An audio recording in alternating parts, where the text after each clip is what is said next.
Gina pushed the metal snow shovel across the ice, carving a path that she and Poppy could then skate on.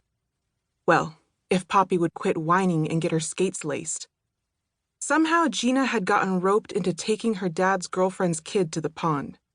She'd only relented because it was -20 outside, and Poppy had looked horrified at the idea. Her dad's getting a new girlfriend had given Gina's anger a whole new lease on life. Until recently, she'd thought it had been waning, but mostly it just smoldered inside her ribcage. It was exhausting, being herself, fighting so hard all the time. She had been almost ready to just give up and let it all go. Moving on was what her counselor called it. And Gina wondered if she meant they should pack up and leave town, start over somewhere that did not remind Gina so much of her mother. Instead, the girlfriend, Libby, had arrived with her cute little daughter, and poof! It was as if someone had thrown kerosene on Gina's smoldering briquettes of anger.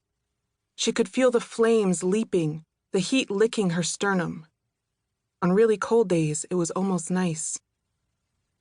"Sure, I'll take Poppy over to the pond to skate," she heard herself say. "We could even hitch Alpaca up to the sled and have him pull us over." Alpaca was their oldest husky, her mother's favorite, and the trip would take twice as long with him. Gina smiled smugly to herself, thinking of her otter fur mittens that never let the cold get anywhere near her fingers. Poppy's, she'd noticed, were down and Gore-Tex, no comparison to animal skins.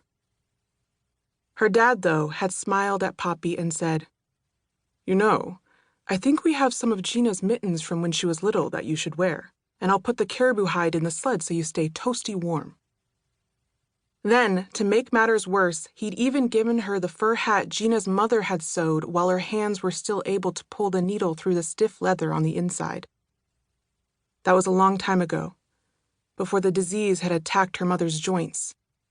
By the end, it had kept her from even writing her name.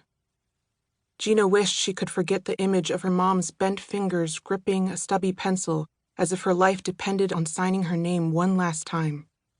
That image was all Gina had left, unless you counted a father who would move on with another woman and smile sweetly at that woman's daughter. Maybe he thought Gina was a lost cause because she had read a book through the funeral, refusing to look at anyone or anything, especially the casket. She hadn't known what else to do.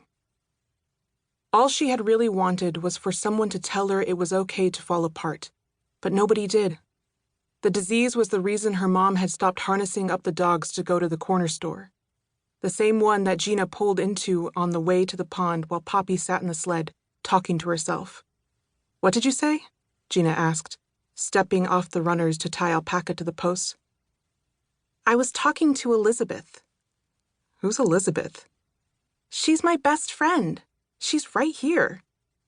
Poppy patted the empty seat beside her.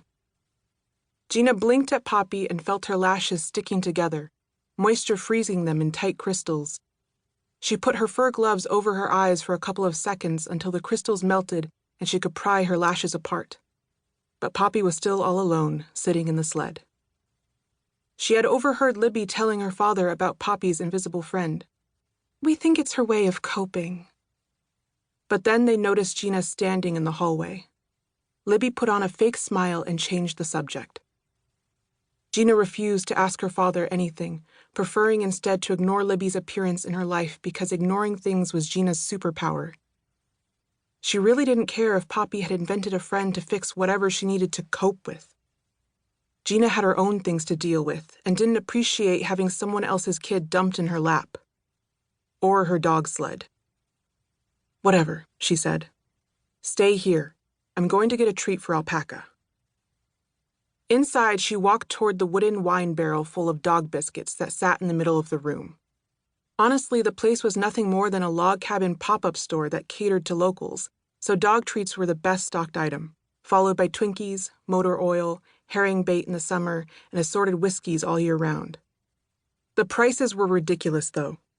Who needed a toothbrush bad enough to pay $10 for it? Her dad had carved her one out of a carrot once, telling her to make do until they could go to the bigger store in town, where things were much cheaper. Just pushing open the door and walking inside had made Gina miss her mother so much she thought she might have to sit down. Would she ever not be overwhelmed by this place? It was one of her oldest memories, them coming here together on the sled. But it was such a long time ago she felt silly that her legs still reacted this way, going all wobbly beneath her.